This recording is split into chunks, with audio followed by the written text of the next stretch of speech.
Are you certain?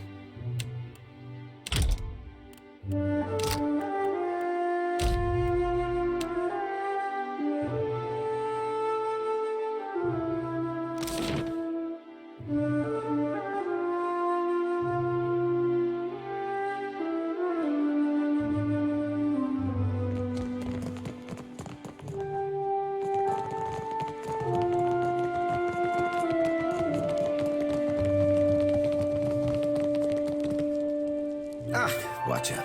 Good. You have arrived.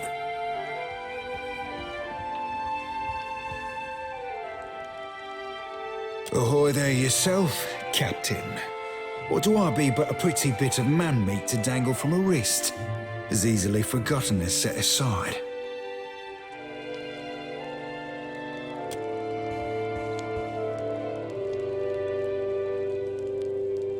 A little seabird informs me that you have dealt with our mutual problem, the scoundrel Benoit. I must admit, I did not expect you to leave him alive, but I think it a shrewd decision. Whatever understanding you come to, I do believe could prove advantageous for us in the future. Gelarde. For this, you have my grandest commendation.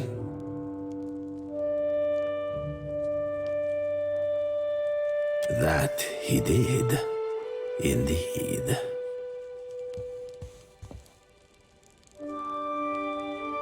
Even though you left him alive, I am sure his pride received a long overdue beating. And as promised, I have prepared for you a fine prize. However, there is another matter of which we must now speak. I must confess to you a bit of a problem has arisen, one which speaks to your expertise with the supernatural. We've sighted the floating hangman that haunts the Deadfire.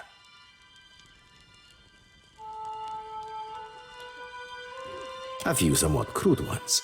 Not many who encountered the floating hangman live to tell the tale, or otherwise record it. This galleon, what likely remains of the Von Ferrus, is a frightful legend. We have been losing ships at sea, Amica, and not to those Valera ship-hunting bastards. I believe the floating hangman may be our culprit. Fortune favors us, as I have procured a survivor from such a recent sinking. You will consider what she has to say. Come forth, Selinia. Quickly now, or I will run rivers of your lethargic blood.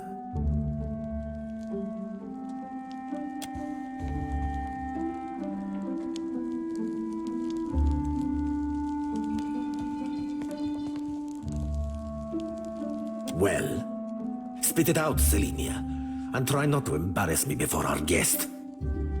Of course, Captain. It might be pretty hard near the end, but I spit the tale as best as I can.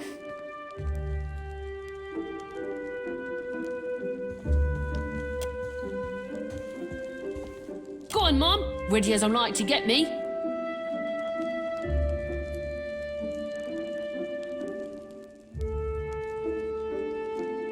You aren't quite what I expected, Watcher. You're kinder than most.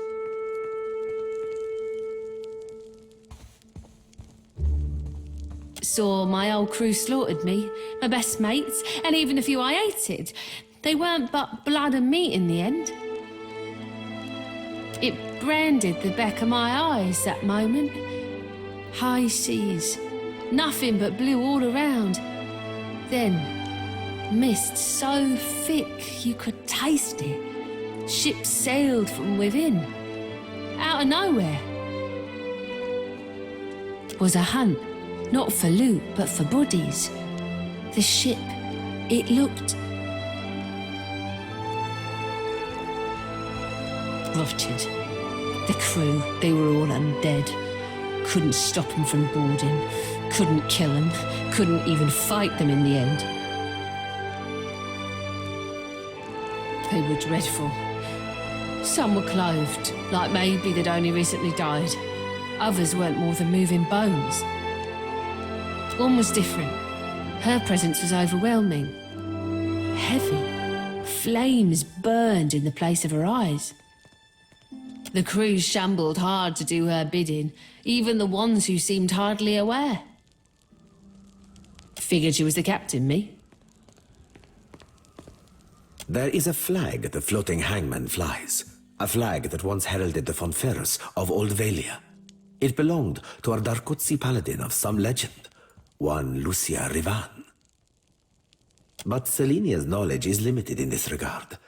Let us instead ask her of a subject she may know. Me and my crew were adept. Alert. Always. No. Weren't no one gonna get the jump on us. Was some magic foul. Just sudden like, the winds died, the waters fell flat and the air got heavy.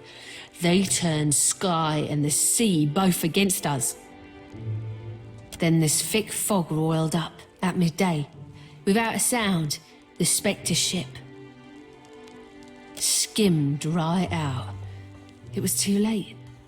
We couldn't outsail it.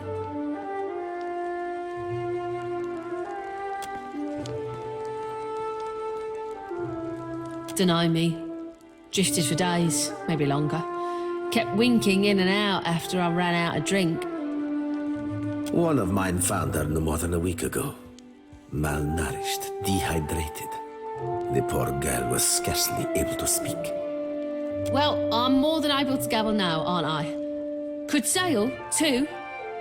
No, you got no reason to keep me.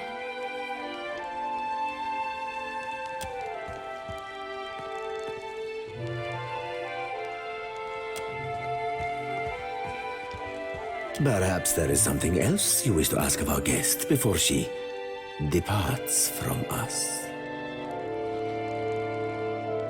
Calling me craven? Huh, sure, I am. Took a knock-in and I was out for a while. When I came to, they were eating Ganasco, our steward. I dropped a dinghy and rode for it. Don't know why they didn't give chase. Don't much care, me.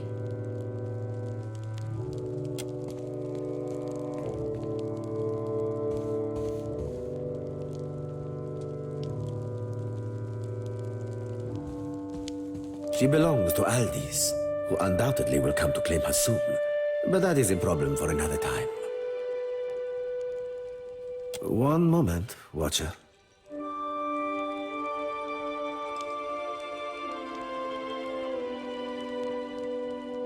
Allow me to cut to the heart of it. Lucia Rivan, whose flag flies atop our spectral ship, was a Darkotsi Paladin who died more than 200 years ago. It is my hope that uncovering the details regarding dear Rivan's fate in life may illuminate the nature of her undeath and how to defeat her galleon. Unfortunately, the only soul who could possibly shine more light on our situation lies buried deep within Neketaka. One Yseyr the Berathian, now well rotted, I presume. By all accounts, our Rivan was a Darkotsi Paladin who sailed to the Deadfire in order to safeguard a royal weapon of Old Valia. She is the epitome of Grand Valia, of magnificence, honor, and duty. Living or undead, she strives still to serve her charge. And yet, we know not why, but a Berathian priest called Yseyr opposed our Rivan, and fiercely. They fought to the death, Rivans to be precise, in this very archipelago. Along with her life, Rivan lost the sword she had sworn to protect. It has, lamentably, remained unfindable since. I believe it may be why she searches the seas yet. Regrettably, I know little but this. He was an Ediran warrior priest of Berath, and a significantly fervent one, if tales are to be believed. He chased our Darkotsi to the Deadfire, hunting her to, well, to her death. Shortly after slaughtering our brave Paladin, the priest died, possibly of sickness, or perhaps from a festering battle wound. He was entombed in honor of his service to Berath in Neketaka's sacred stair. Indeed, I do. Though I and mine cannot so openly venture into the depths of Neketaka, nor can we commune with the dead, you, Watcher, are adept in both of these areas, correct? You must search the Temple of Berath on Neketaka's sacred stair. Yseyr's tomb within it should contain a chronicle for how and where he slayed our Paladin, Rivan. Gelarde, do return when you've any lead that may navigate us to where the Floating Hangman anchors. I will be waiting.